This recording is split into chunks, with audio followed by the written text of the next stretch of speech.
ये एक सच्ची कहानी है एक बाप बेटी के प्यार की, एक बाप के वादे की।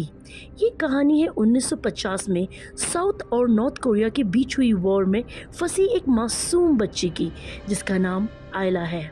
कहानी की शुरुआत में हमें दक्षिण कोरिया का एक छोटा सा गांव दिखाया जाता है, जहां एक छोटा सा खुशहाल परिवार रहता है, जिसकी एक 5 साल की बेटी है। माँ बाप की लाडली हंसती खेलती चंचल सी सियोल। मगर उस दिन ये गांव दुश्मनों के हत्थे चढ़ गया।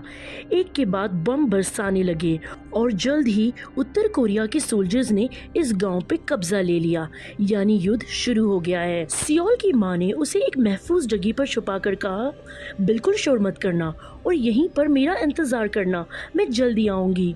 उस वक्त नन्ही सियोल को क्या मालूम था कि वो अपनी माँ को आखिरी दफ़ा देख रही है।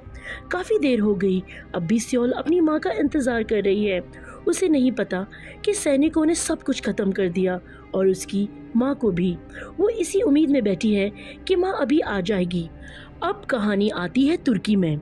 सुलेमान एक तुर्किश सोल्जर है और अपने दोस्तों के साथ शहर के लिए जा रहा है। तभी रास्ते में एक लड़की नूरैन को दिखता है, जो सुलेमान को पसंद करती है। यही हाल सुलेमान का भी है, लेकिन उन दोनों ने कभी अपने प्यार का इजहार नहीं किया। नूरैन की दोस्त उसे बताती है, दक्षिण कोरिया में छिड़े युद्ध में तुर्की से मदद मांगी गई है। बड़ी संख्या में यहाँ से सोल्जर्स भेजे जा रहे हैं। वो कहती है, हो सकता है सुलेमान को भी यहाँ से जाना पड़े। नूरैन चिंता में पड़ गई, लेकिन जल्दी उसका डर हकीकत में बदल गया। सेना अधिकारी सुलेमान को बुलाकर दक्षिण कोरिया के हालातों से अवगत करवाया। सुलेमान और उसके बटालियन को जल्दी यहाँ से जाना होगा। उस रात सुलेमान नूरैन से मिला। नूरैन उसे जाने नहीं देना चाहती। अगर उसे वहाँ कुछ हो गया तो मेरा क्या होगा? लेकिन सुलेमान ने उसे समझाया, कोरिया को तुर्की की ज़रूरत है और तुर्किश हुकूमत को हमारे जैसे नौजवानों की। मुझे अपने मुल्क के लिए जाना ही होगा। नूरैन ने उसे भरे मन के साथ खुदा हाफिज किया। अगले सीन में सुलेमान अपने दोस्त और बाकी सिपाहियों के साथ समुद्री जहाज से कोरिया के लिए रवाना हो गया। सुलेमान अपने माँ बाप के लिए एक खत छोड़ गया, जिसे पढ़कर उसके माँ बाप को उस पर बहुत फक्र महसूस हुआ।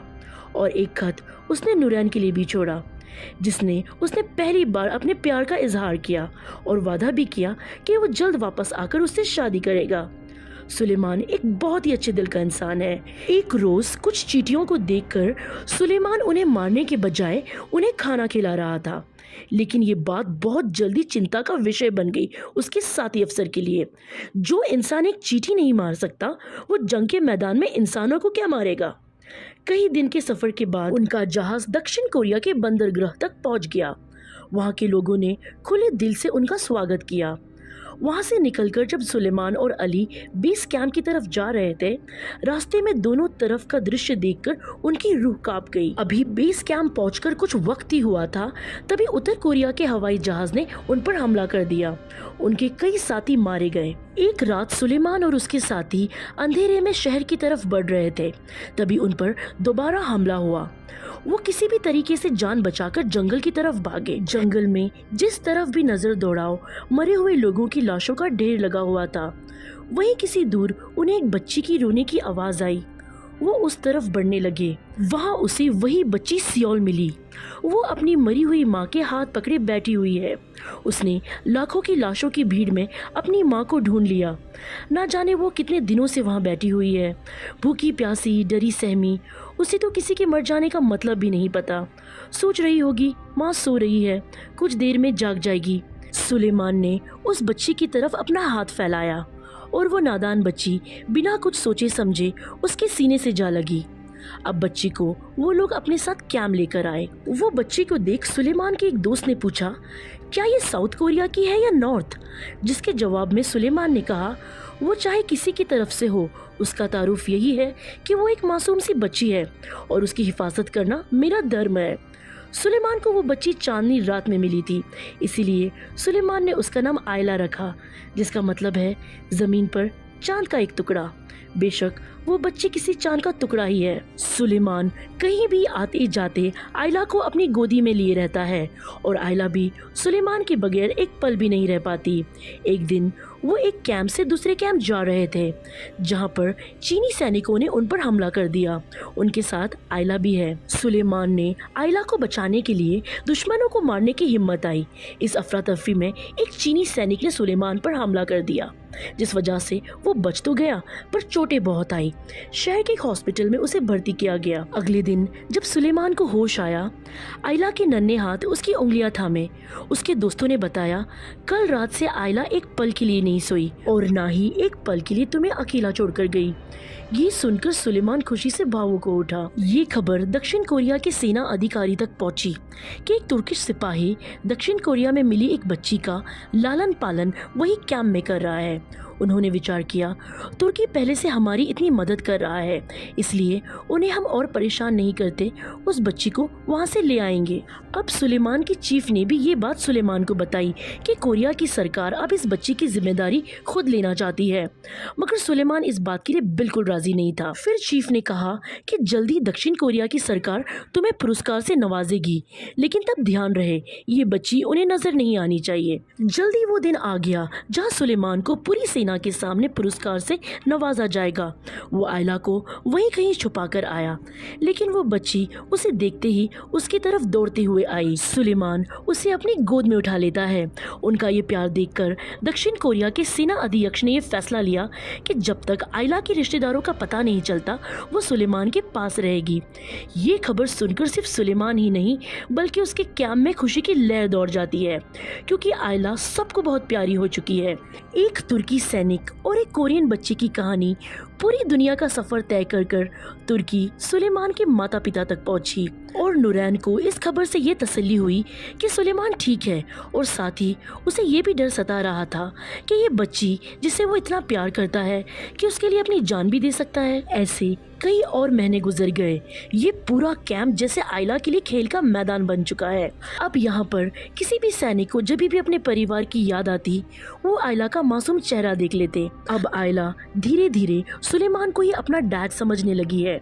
ये बात सुलेमान भी जानता है। यहीं पास के गांव में मेला लगा है। सुलेमान और उसके दोस्त आयला को वहां ले गए। कुछ अच्छा समय उन सब ने बिताया। अब एक सुबह सुलेमान को उसके दोस्त ने बताया, पास के गांव में कुछ लोग आयला के रिश्तेदार होने का दावा कर रहे हैं, लेकिन ये बात का जिक्र सुलेमान ने किसी से करने से मना किया। सुलेमान खुद ही इस मामले की तहकीकात करने वहां पहुंचा, जो कि दुश्मनों की एक चाल थी।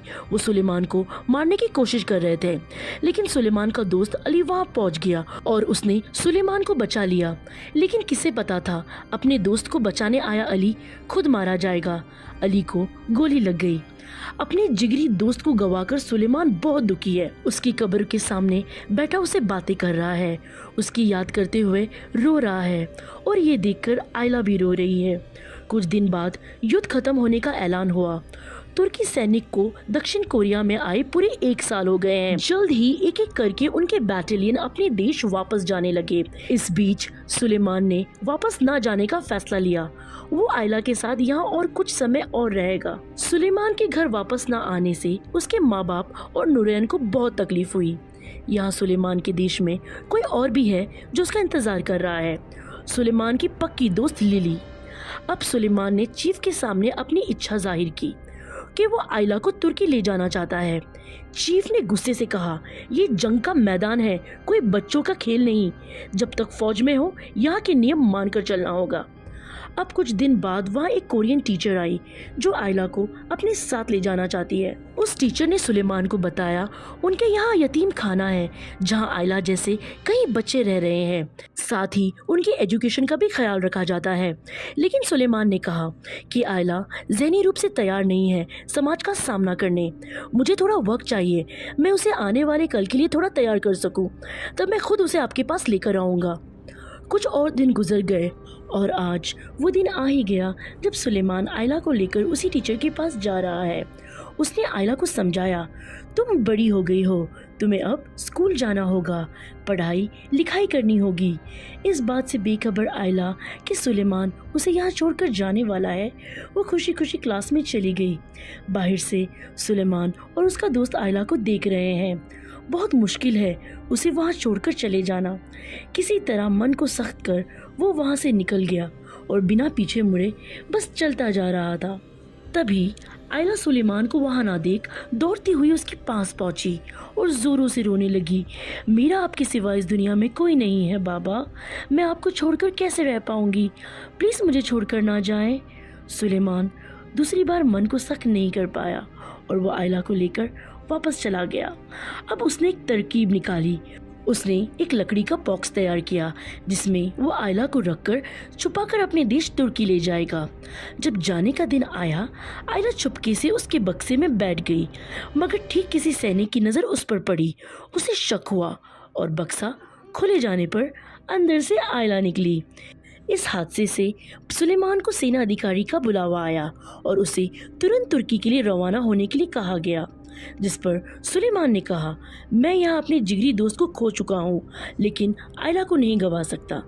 उसे भावुक होता देख सेना अधिकारी ने कहा, हालात को समझो सुलेमान, सेना में रहकर तुम उसे नहीं ले जा सकते। एक काम करो, तुम अब तुर्की लौट जाओ, कुछ सालों के बाद कानूनी रूप से आयला को ले जाओ। सुलेमान को इससे मानने के अलावा कोई रास्ता नहीं था और वो दिन आ गया जहां आयला को छोड़कर उसे जाना होगा। उसने आयला को कहा, तुम्हारे बाबा होने के नाते मैं तुमसे वादा करता हूँ, एक दिन तुम्हें वापस लेने ज़रूर आऊँगा और उसके बाद हम हमेशा साथ रहेंगे। नन्ही आयला इन बातों का मतलब क्या समझेगी, उसे तो बस इतना समझ आ रहा था कि उसके बाबा उसे छोड़कर जा रहे हैं। सुलेमान भारी कदमों से जहाज़ की ओर बढ़ने लगा और पीछे खड़ी आयला जोर जोर से बाबा बाबा कहकर पुकारने लगी। अब सीन शिफ्ट होता है। सुलेमान जब तुर्की पहुंचता है तब उसे उसके दोस्तों से एक बुरी खबर मिलती है कि नूरैन शादी कर चुकी है। जब वो नूरैन से आमने सामने बात करने गया तब नूरैन बोली, तुम तो उस बच्ची के प्यार में कभी वापस ही नहीं आते, इतने साल बीत गए, मैं कब तक तुम्हारा इंतज़ार करूं, इसलिए मैंने शादी कर ली। टूटे दिल से सुलेमान वहाँ से चला गया और अपने माँ बाप के पास लौट गया और वो वहाँ अपनी सबसे अच्छी दोस्त लिली से शादी करता है, जो अभी भी सुलेमान का इंतज़ार कर रही थी। धीरे वक्त बीतने लगा, लेकिन आज भी सुलेमान के दिल में आयला के लिए बेचैनी और फिक्र है, जिसे अच्छी दोस्त होने के नाते लिली समझ सकती है और वो आयला को ढूंढने में उसकी मदद करने का फैसला करती है। लगातार कोरियन एम्बेसी के चक्कर लगाने के बाद एक दिन उनको बुलावा आया। अधिकारी ने उनसे कहा, आयला को ढूंढने की कोशिश तुम्हें अब छोड़ देनी चाहिए, क्योंकि उस बच्ची का नाम तो आयला कभी था ही नहीं, वो नाम तो सुलेमान ने उसे दिया था। ये एक मुस्लिम नाम है, मगर अब वो नाम तो बदल चुका होगा। जिस बच्ची का हमें नाम ही पता नहीं, तो उस बच्ची को इतने बड़े शहर में हम कैसे ढूंढेंगे। ये बात सुलेमान को अंदर तक तोड़ देती है, उसे कभी आयला से मिल पाने की उम्मीद छीन लेती है। तब लिली उसकी हिम्मत बांधते हुए कहती है, दिल छोटा मत करो, हम तुम्हारी आयला को ढूंढना जारी रखेंगे। और ना जाने आयला को ढूंढने के सफ़र में 47 साल गुजर गए। सुलेमान और लिली एक उम्र के बाद बूढ़े हो चुके हैं। फिर एक दिन उनके शहर में भूकंप आया। तभी सुलेमान घर से निकल जाने के बजाय आयला की तस्वीरों को बटोर रहा है। कभी ये तस्वीर खो गई तो वो अपनी आयला को कैसे ढूंढेगा। वक्त और 5 साल आगे बढ़ गया। 2002 जापान और साउथ कोरिया में फुटबॉल वर्ल्ड कप चल रहा है, लेकिन टीवी में खेल देखने के बजाय सुलेमान खेल देखने आए लोगों में आयला को ढूंढ रहा है, जिसे देख उसकी खुद की बेटी को बुरा लग रहा है। वो चाहती है 52 साल के बाद उसके पिता अब ये तलाश को ख़त्म करें, लेकिन ये सुलेमान के बस में नहीं है, क्योंकि आज भी वो आंखें बंद करता है। उसके पास वही 5 साल की आयला चली आती है, उसे बाबा बाबा कहकर बुलाती है। फिर एक दिन किस्मत ने एक बार सुलेमान की मन्नत का जवाब दे ही दिया। उसे एक रिपोर्टर का फ़ोन आया कि वो आयला और सुलेमान के जीवन पर एक फिल्म बनाना चाहते हैं और वो आयला को ढूंढने में मदद करेंगे। सुलेमान उसे उस ज़माने की आयला से जुड़ी एक एक घटना बताता है। रिपोर्टर बताती है उसे आयला के कई दोस्तों की जानकारी मिली है, पर आयला कहीं नहीं मिली। कुछ दिन बाद रिपोर्टर को एक कॉल आया और सामने से कोई आयला होने की बात कर रही है। बिना किसी को बताए पहले खुद वो आयला से मिलने पहुंची और उसे सुलेमान और उसके बचपन की कुछ तस्वीर दिखाई। तस्वीर देखते ही वो रो रो कर कहने लगी कि बाबा कहाँ है, मुझे बाबा से मिलवा दो। यही हम समझ जाते हैं ये वही सुलेमान की 5 साल की आयला है। और इसके बाद हम कहानी के सबसे दिल छू लेने वाले हिस्से में आ जाते हैं। 60 साल बाद सुलेमान फिर दक्षिण कोरिया का सफ़र तय करता है। तब के कोरिया में और अब के कोरिया में ज़मीन आसमान का फ़र्क है। पता नहीं आयला कैसी बड़ी हुई होगी। यही सब सोचते हुए वो एक पार्क में बैठा आयला का इंतज़ार कर रहा है। तभी दूर से आयला उसकी तरफ आते हुए नजर आई और दोनों दौड़ते हुए एक दूसरे के गले लग गए और बहुत रोए। एक बाप ने 60 साल पहले अपनी बेटी से किया वादा पूरा कर लिया। वो उसे लेने आखिर आ ही गया। ये वादा निभाने में सुलेमान को ज़रूर 60 साल लग गए, पर उसने अपना वादा नहीं तोड़ा। और उसके साथ हमें रियल फुटेज दिखाई जाती है जहाँ असल ज़िंदगी के सुलेमान आयला से मिला था। ये नफ़रत भरी दुनिया में ये घटना हमारे दिल को छू लेती है। खून का रिश्ता ना होते हुए भी हमें आज एक बाप बेटी में दिल का रिश्ता मिल गया। कोई हथियार से जंग लड़ता है तो कोई मोहब्बत से, और मोहब्बत से जीती हुई लड़ाई की अच्छी बात यह है कि इसमें कोई नहीं हारता, बस सब जीत जाते हैं। और ये खूबसूरत कहानी यहीं ख़त्म होती है। कहानी अच्छी लगे तो प्लीज़ लाइक, शेयर और कमेंट कीजिए और हमारे चैनल को पक्के से सब्सक्राइब कीजिए। Thank you.